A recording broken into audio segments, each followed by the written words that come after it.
Assalamualaikum warahmatullahi wabarakatuh.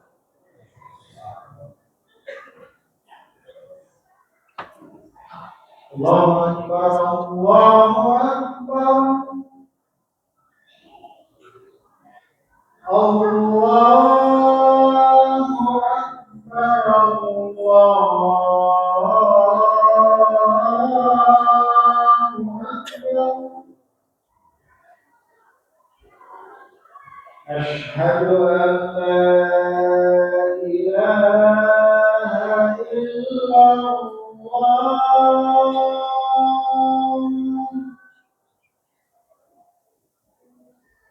أشهد أن لا إله إلا الله.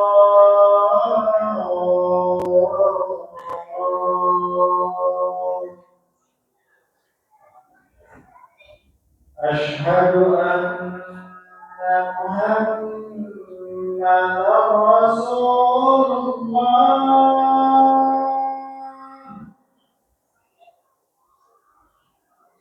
أشهد أن محمدا رسول الله.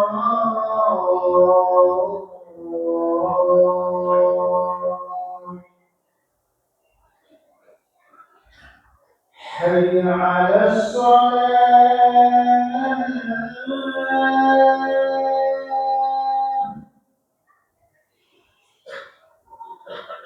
حي على الصلاة.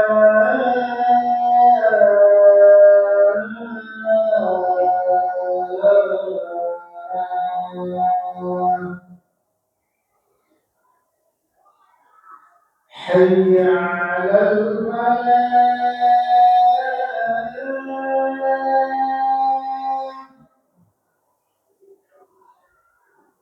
حي على الفلاح.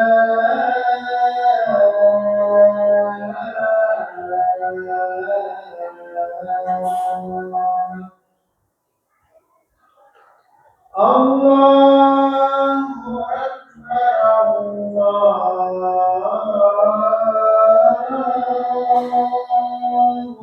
أكبر. لا إله إلا الله.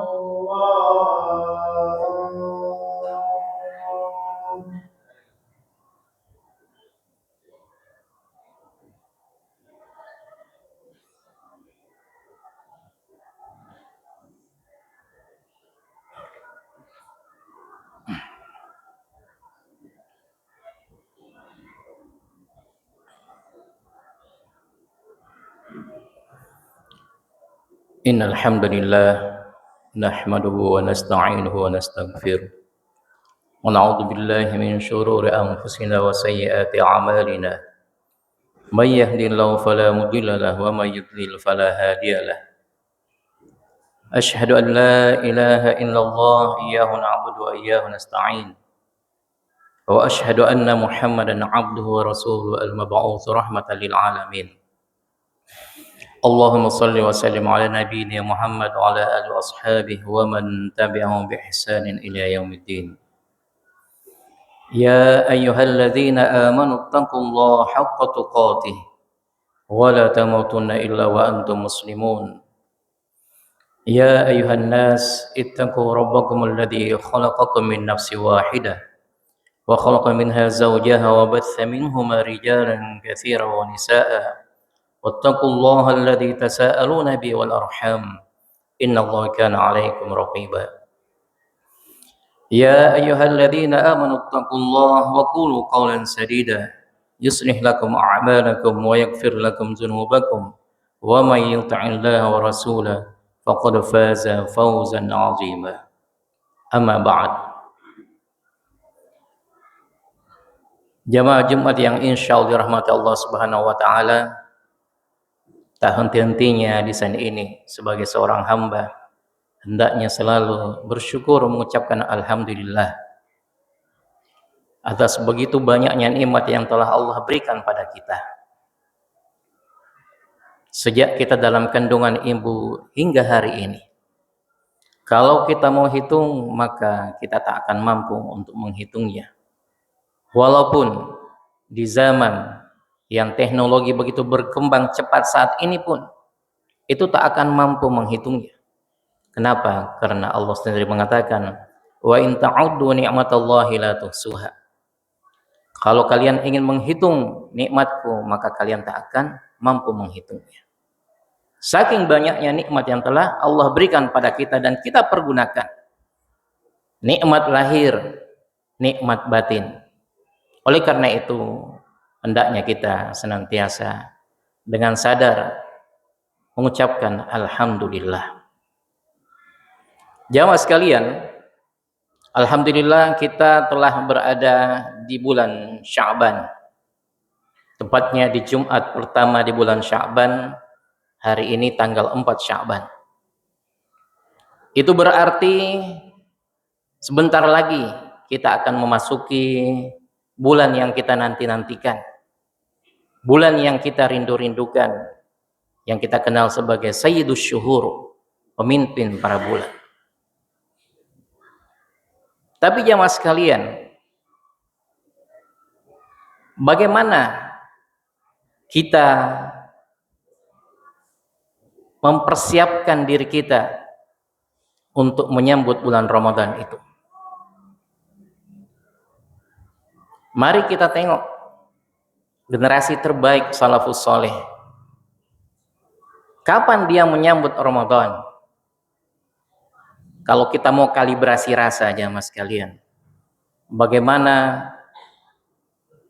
generasi terbaik mempersiapkan Ramadannya, maka kita lihat dalam kitab itu dijelaskan bahwa 6 bulan sebelum masuk Ramadan itu sinyalnya sudah nyambung. Dengan apa? Mereka mempersiapkan dengan banyak berdoa. 6 bulan. Kalau kita hitung-hitung mungkin itu di bulan Rabiul Awal. Itu sinyalnya sudah sampai. Rindunya itu sudah nyampai. Kalau hingga hari ini jamaah sekalian kita belum terasa sudah di bulan Sya'ban, maka mari kita siapkan diri kita sebagai pemanasan di bulan Sya'ban ini untuk menyambut sebuah bulan yang kita rindu-rindukan. Apa yang harus kita lakukan? Yang pertama adalah kita banyak berdoa. Aktsirud doa. Kita memperbanyak doa. Allah berfirman, ud'uni astajib lakum. Berdoalah, niscaya aku akan kabulkan. Kita berdoa, semoga Allah menyampaikan umur kita di bulan Ramadan. Allahumma barik lana fi Sya'ban wa ballighna Ramadan. Ya Allah, berkahilah kami di bulan Sya'ban ini dan sampaikanlah umur kami itu sampai di bulan Ramadan. Jadi kita minta keberkahan di bulan Sya'ban ini. Apa berkah itu? Ziyadatul khair, kebaikan yang banyak. Jadi kita menyebutnya yang pertama dalam memperbanyak doa, karena Allah akan mengabulkan doa kita. Setiap saat ketika kita sadar, kita teringat, maka kita berdoa. Setelah itu jamaah sekalian, yang kedua setelah berdoa adalah memperbanyak ibadah. Salah satunya yang dicontohkan Rasulullah di bulan Sya'ban ini, bahwa Rasulullah itu hampir sebulan penuh itu berpuasa di bulan Sya'ban. Artinya kita melatih diri kita memperbanyak puasa sunnah di bulan Sya'ban ini. Kenapa? Karena kebiasaan makan kita jamaah sekalian, kalau tidak dilatih menghentikan sedikit demi sedikit sampai bulan Ramadan, maka fisik ini bisa kaget. Maka perhatikanlah di awal-awal puasa, biasanya kita lemas, kita loyo. Kenapa? Karena kalau tanpa persiapan itu yang akan terjadi. Sehingga fisik kita ini harus dibiasakan. Dengan apa? Dengan banyak melakukan puasa. Karena Rasulullah mencontohkan seorang nabi yang mengetahui begitu besar keutamaan bulan Ramadan, maka dia mempersiapkan dirinya dengan puasa sunnah itu hampir 1 bulan penuh. Kita lihat diri kita hingga hari ini, apakah kita sudah mengikuti beliau untuk menyambut Ramadan itu, biar kalibrasi rasa kita itu bisa sama dengan generasi-generasi terbaik.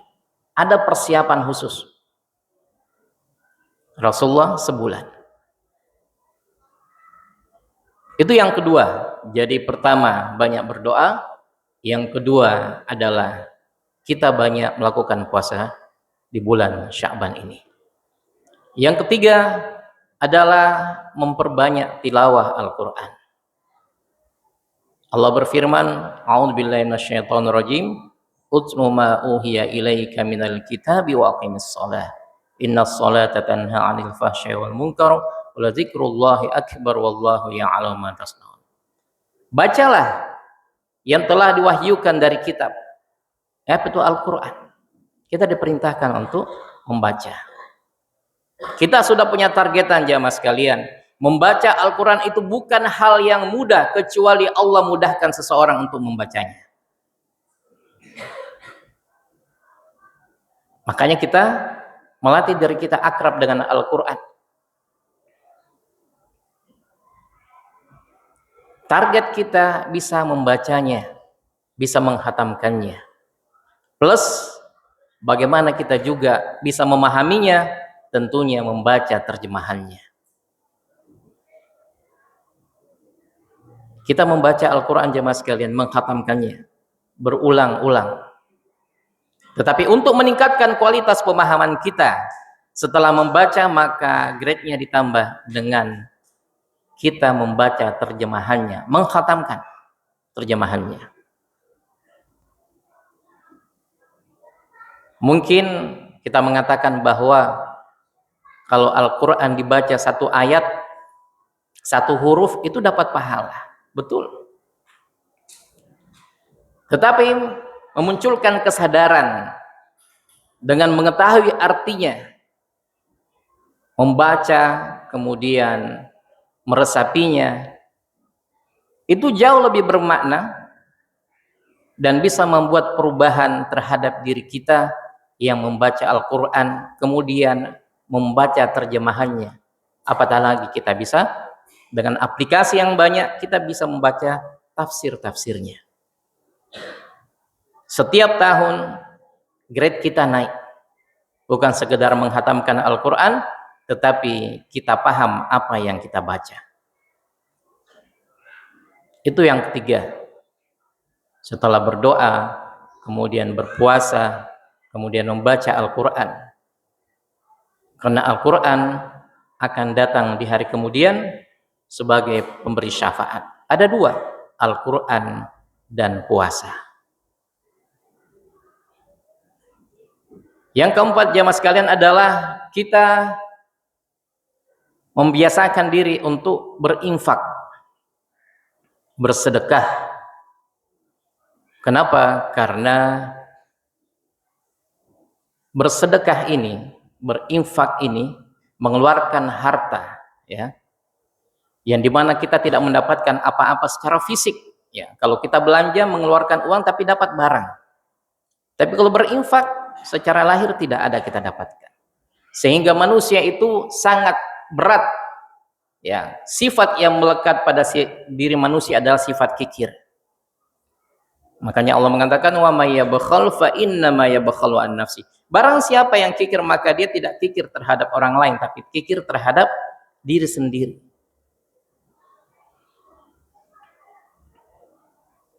Makanya kita berinfak, bersedekah. Kalau kita lihat generasi terbaik dulu kalau berinfak, Masya Allah, itu jor-joran, ya. Bukan satu lembaga, tapi keperorangan, itu luar biasa. Tidak usah diragukan bagaimana infaknya Utsman bin Affan, Abu Bakar, kemudian Umar, kemudian Ali. Itu semua jagonya semua berinfak. Sebagai generasi terbaik memberikan contoh. Bahkan orang mengatakan bahwa Ali radhiyallahu anhu itu orang miskin karena kerjanya hanya kuli mengambil barang di pasar, mengangkut. Tapi dia tidak lihat bahwa Ali radhiyallahu anhu itu orang yang kaya. Kenapa? Dia punya sumur. Sumur itu disedekahkan. Padahal kalau sumur air waktu itu luar biasa nilainya. Mengalahkan emas. Tapi dunia dia tidak genggam, dia berikan untuk kemanfaatan. Bagaimana jamaah sekalian? Seorang tabi'in Ibnu Mubarak, salah satu infaknya saja. Ketika dia mau berhaji, maka dia ajak semua orang kampungnya untuk berhaji, mengumpulkan uangnya. Setelah dikumpulkan, dia melakukan perjalanan. Perjalanannya tidak naik pesawat. Ya, naik onta. Itu berapa lama? Setelah sampai di Mekah, ya, kemudian melaksanakan haji, semua penduduk yang ikut sama dia itu dibelanjai semua oleh-oleh di Mekah. Kemudian pun di Madinah seperti itu. Setelah itu dia kembali, setelah sampai di kampungnya, maka uangnya yang dia ajak tadi, para penduduk setempat, itu dikembalikan semua. Tidak ada sepersen pun yang dia gunakan. Suatu ketika dalam perjalanan haji, dia menemukan satu tenda di samping tempat sampah yang isinya dua perempuan yang makanannya itu bangkai. Saking tidak punya apa-apa, dia perhatikan. Ini masih perjalanan menuju Mekah untuk berhaji. Kemudian dia batalkan. Dia tanya ke bendaharanya waktu itu yang ikut. Dia katakan, berapa uang yang dibutuhkan untuk kembali ke kampung? Dia bilang 20 dinar. Ada berapa semua? Kita punya 1000 dinar. Kalau 1 dinar ya mas kalian, kursnya mungkin sekarang dirupiahkan itu antara 8 sampai 10 juta. Apa dia katakan? Simpan 20 dinar, berikan sisanya kepada perempuan ini. Kalikan mikir saja. 980 dinar. Kalau kita mau kurskan, kalikan 8 atau 10 juta. Itu pribadi. Makanya kita dilatih bagaimana generasi terdahulu ketika berinfak.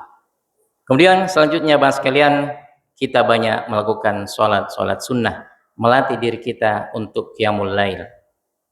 Kenapa? Karena salah satu ciri penduduk surga itu adalah senang untuk bangun sholat malam, sholat tahajud. Di mana orang lain tertidur, dia bangun menghadap Tuhannya. Wa minal laili fatahajjat bihi nafilatan lak asa ayyab'atsaka rabbuka maqaman mahmuda. Sebagian malam, tidak seluruh malam, sebagian malam, maka bangunlah. Bangun bertahajud menghadap Rabb. Semoga Allah akan mengangkat derajatmu. Masya Allah. Jamaah sekalian, oleh karena itu manfaatkanlah di bulan Sya'ban ini melatih diri kita sebagai pemanasan sebelum memasuki bulan Ramadan. Orang yang banyak latihan, ya, insya Allah ketika masuk ke kegiatan inti itu sudah siap. Dan orang yang tidak melakukan persiapan, tidak ada pemanasan, maka ketika masuk pertandingan, maka dia ngos-ngosan. Barakallahu li wa lakum fil Qur'anil azim wa nafa'ni wa iyyakum bima fihi minal ayati wa dzikril hakim wa taqabbal minni wa minkum tilawatahu innahu was-sami'ul alim.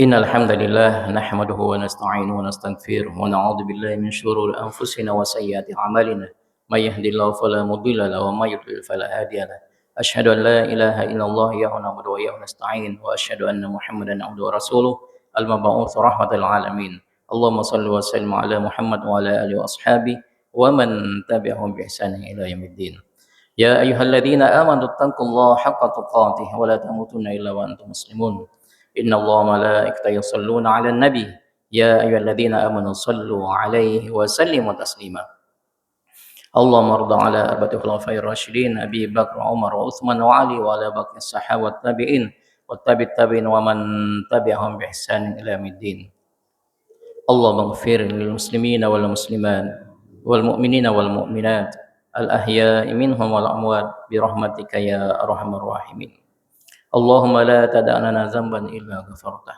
اللهم لا تدع لنا ذنبا إلا غفرته اللهم لا تدع لنا ذنبا إلا غفرته ولا دينا إلا قضيته ولا حاجة من حوائج الدنيا والآخرة إلا قضيتها يا أرحم الراحمين اللهم انصر الإسلام والمسلمين اللهم انصر المجاهدين في فلسطين وفي غزة وفي كل مكان يا قوي يا عزيز يا متين يا قهار إنك على كل شيء قدير اللهم انصر المسلمين المستضعفين في فلسطين وفي غزة وفي كل مكان يا أرحم الراحمين ربنا آتنا في الدنيا حسنة وفي الآخرة حسنة وقنا عذاب النار عباد الله إن الله يأمر بالعدل والإحسان وإيتاء ذي القربى وينهى عن الفحشاء والمنكر ولذكر الله أكبر والله يعلم ما تصنعون